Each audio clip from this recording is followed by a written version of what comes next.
Централниот регистар е институција со која најчесто работат фирмите, но каде се парите, таму се и новинарите. Владо Апостолов од Бирн редовно ги истражува сомнителните компании и нивните газди.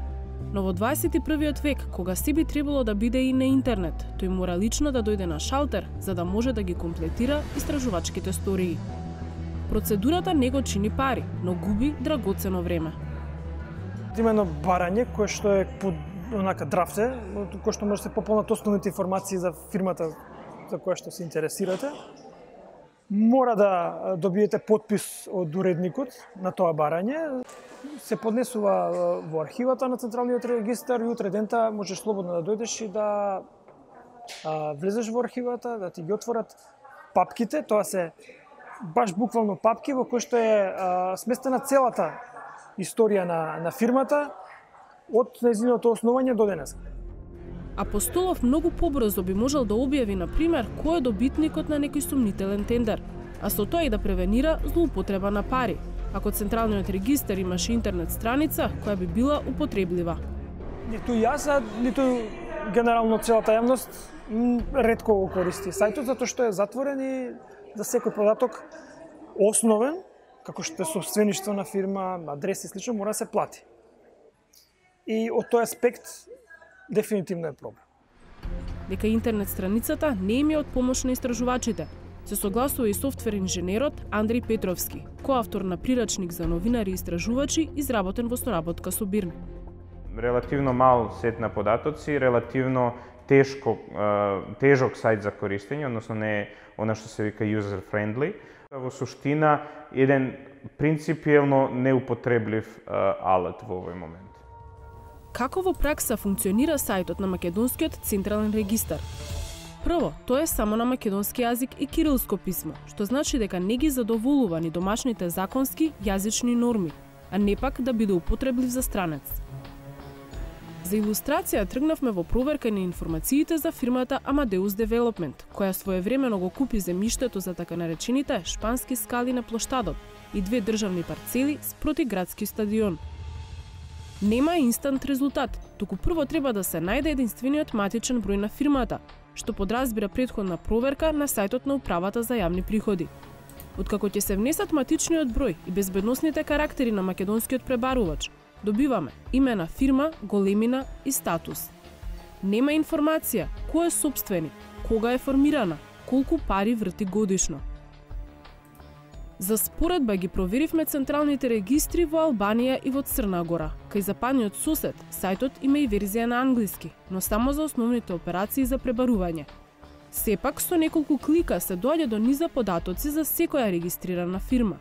За разлика од Северна Македонија, каде немаш информации за нашиот пример со Amadeus Development, во Албанија бесплатно и брзо дознаваме детали за фирмата мајка Amadeus Group.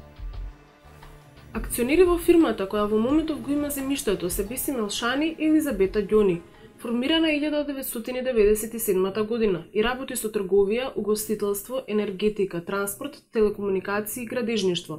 Краткото пребарување не носи до целосен историјат на фирмата и многу други податоци. Сајтот на Црногорскиот регистар исто така нуди брзо пребарување, но повторно само на официјалниот јазик на земјата. Пребарувањето сепак е едноставно и нуди податоци за сопствеништво, адреса, година на основање и други детали за бараната фирма. Количината на податоци е значително помала од албанскиот регистар, но е далеку подобра од македонскиот.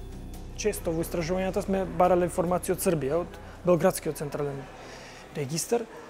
Многу поголем број податоци, многу важни податоци за фирмите, таму се јавни.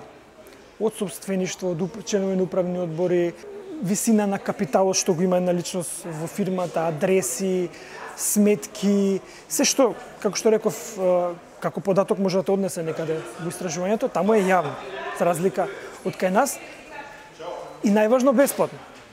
И тоа може да го користат сите, не само новинарите.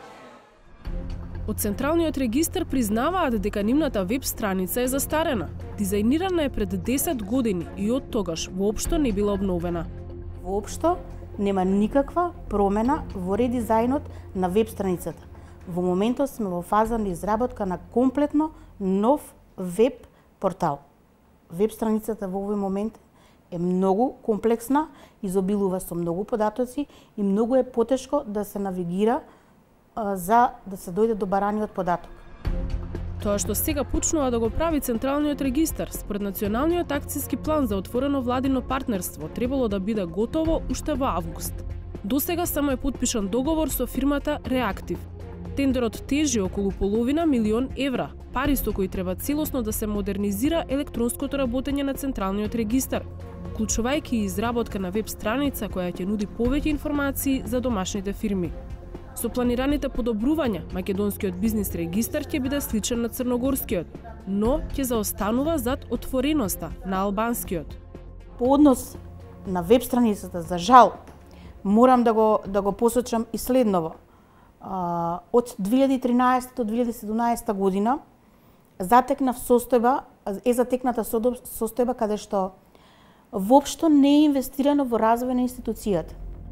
Во Националниот акцијски план на владата се цитира Светска банка која констатира дека недостигот на податоци за правните субјекти е клучен овозможувач на корупцијата, организираниот криминал и перењето пари. Конечно, корпоративна одговорност и интегритет не се можни без јавен, слободен и отворен пристап до основните податоци за правните субјекти. Мислењето го дели и софтверскиот инженер Андреј Петровски. Важно е во секоја држава, вклучително и во Република Северна Македонија, особено со оглед на тоа дека сме имале коруптивни скандали, скандали на непотизам и така натаму, да имаме еден регистар во кој што лесно ќе можеме да дојдеме до информации кој е собственик, односно кој одлучува или кој е поврзан со субјектите кои што да кажеме добиваат државни тендери или трошат државни пари на некој начин.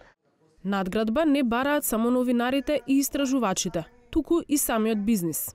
Барањето на Стопанската комора на Македонија е да се малку прошират и надградат услугите. Зошто тие јавно достапни податоци не ги прошириме во делот кој е за лице кое што ја застапува компанијата, зошто не го прошириме во делот на вкупниот промет и остварениот финансиски резултат. Со Законот за спречување перење пари и финансирање тероризам, предвидено е формирање на нов регистар кој во иднина ќе овозможи преку пребарување на име на поединец да се дојде до сите фирми во кои тоа лице има сопствеништво. Овој нов регистар требаше да се полни со податоци од 1 октомври годинава, но работите се одложени. Ќе ве молам за трпение се додека не го воспоставиме регистарот на вистински сопственици. Во моментот сме во една фаза која што се уште се работи и не можам да ви потврдам сега во моментот како ќе изгледа. Го чекаме решението на Nexens, тие кои што го изработуваат регистарот на вистински сопственици. Бошковска Јанковски вели дека собирањето на податоци ќе почне до крајот на годинава, но не знае кога новата алатка ќе биде пуштена во употреба за новинарите и јавноста.